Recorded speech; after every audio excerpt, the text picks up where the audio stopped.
આજના વિડીયો લેક્ચરની અંદર આપણે વાત કરવાના છીએ ધોરણ 10 વિષય ગણિત ચેપ્ટર નંબર 1 વાસ્તવિક સંખ્યાઓ. એની અંદર એક્સરસાઇઝ નંબર 1.1 અને એક્ઝામ્પલ નંબર આજે આપણે 3 ને સોલ્વ કરવાના છે.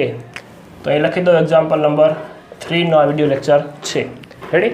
આની પહેલાં આગળના વિડીયો લેક્ચરની તમારે જો લિંક મેળવવી હોય તો નીચે પ્લેલિસ્ટની લિંક આપેલી છે ડિસ્ક્રિપ્શનની અંદર, જ્યાંથી તમે આ ચેપ્ટરના તમામ વિડીયો લેક્ચર નિહાળી શકશો. આગળ વધીએ શું કહેવા માગે છે. એકદમ સરળ અને સાદી ભાષામાં દાખલો તમને સમજાવું તો એક લશ્કરનું 616 સભ્યોનું જૂથ લશ્કરના બેન્ડના 32 સભ્યોની પાછળ કૂચ કરે છે.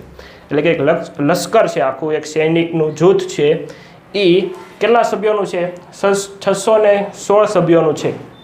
અને એની આગળ 32 જે લશ્કરના જે બેન્ડવાળા છે એ 32 સભ્યો એની આગળ છે, અને આ લોકો જે 616 છે એની પાછળ શું કરે છે? કૂચ કરે છે, એવું તમને કીધેલું છે. એટલે આગળ બેન્ડવાળા જાય છે, બેન્ડ વગાડતા જાય છે, અને પાછળ 616 છે એ જૂથ એ ચાલતું જાય છે. કઈ રીતે ચાલે છે? તો કે બંને જૂથ સમાન સંખ્યાના સ્તંભોમાં કૂચ કરે છે. એટલે બંને જે જૂથ છે કયું? તો કે આ 32 વાળું અને 616 વાળું એ સમાન રીતે એક જ લાઇનની અંદર બંનેના સ્તંભોની સંખ્યામાં સમાન છે.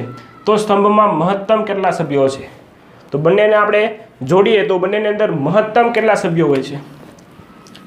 ઇન શોર્ટમાં હું તમને કહું તો તમને શું મેળવવાનું કીધું? ખબર? ગુસ્સા મેળવવાનું કીધું છે. બે સંખ્યા કઈ? 616 અને 32નો ગુસ્સા મેળવો તમને એવું કીધું છે.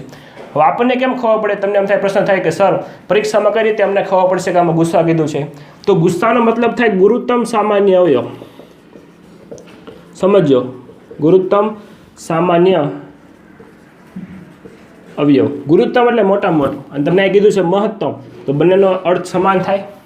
તમને કીધું હોય ન્યૂનતમ તો શું આવે? લસા ગોતવાનો આવે, લઘુત્તમ સામાન્ય અવયવ. ખબર પડે છે? તો આ રીતે અહીંયાથી તમને ખબર પડી જાય લસા કીધું છે, ગુસ્સા કીધું છે, અને આખો દાખલો તમને એ રીતે ગણાય. ખબર પડી? તો પરીક્ષામાં આ વસ્તુ ખાસ ધ્યાન રાખજો. તમને શું કીધેલું છે, લસા કીધું છે, ગુસ્સા કીધું છે, એ ખાસ પરીક્ષાની અંદર જરાક જોઈને તમારે કરવું. આગળ વધીએ. કઈ સંખ્યા આપેલી છે?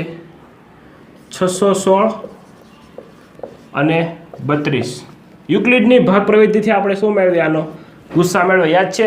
એક્ઝામ્પલ નંબર 1 આપણે એક્સરસાઇઝનો સોલ્વ કર્યો તો એની અંદર યુક્લિડની ભાગ પ્રવૃત્તિથી આપણે ગુસ્સા શોધ્યો હતો. બંનેમાંથી મોટું શું? 616 મોટા. તો 616 ગ્રેટર ધેન 32. તો 616 ભાંગા શું કરવું પડશે? 32 કરવા પડશે પહેલાં તો, કારણ કે આ રીતે લખાય. જો 616 બરાબર 32 ગુણ્યા કેટલા? પ્લસ કેટલા એ લખવું પડે. તો શું લાગે છે? 32 દૂ તો નહીં થાય. રેડી? તો 32 એકા 32, કારણ કે 32 દૂ કેટલા થઈ જાય? 2 ને 2 4 64 થઈ જાય. એટલા માટે બાદબાકી કરીએ તો કેટલા આવશે? 10 અને 1 નાખીએ 5, તો 11 માંથી 2 જાય, જવાબ આવે 9. 5 માં 3 જાય તો 2, ઉપરથી ઉતાર્યા 6. 32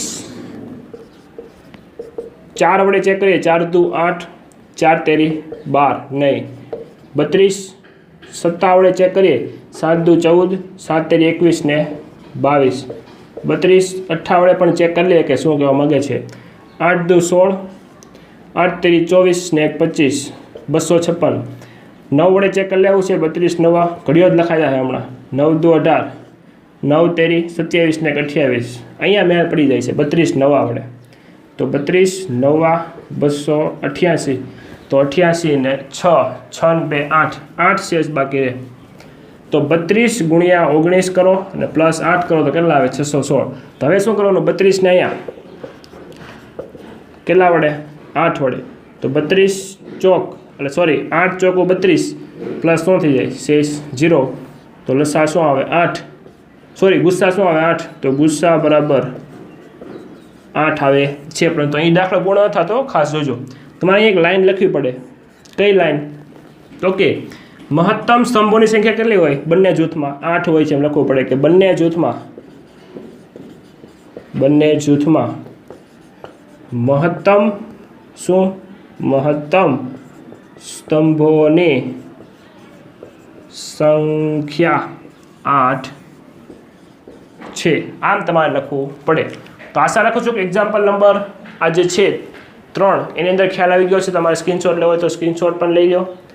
ઓકે, તો આગળ આપણે જ્યારે પણ મળીશું ત્યારે એક્ઝામ્પલ નંબર 4ને આપણે સોલ્વ કરીશું. ત્યાં સુધી મિત્રો જય હિન્દ, જય ભારત.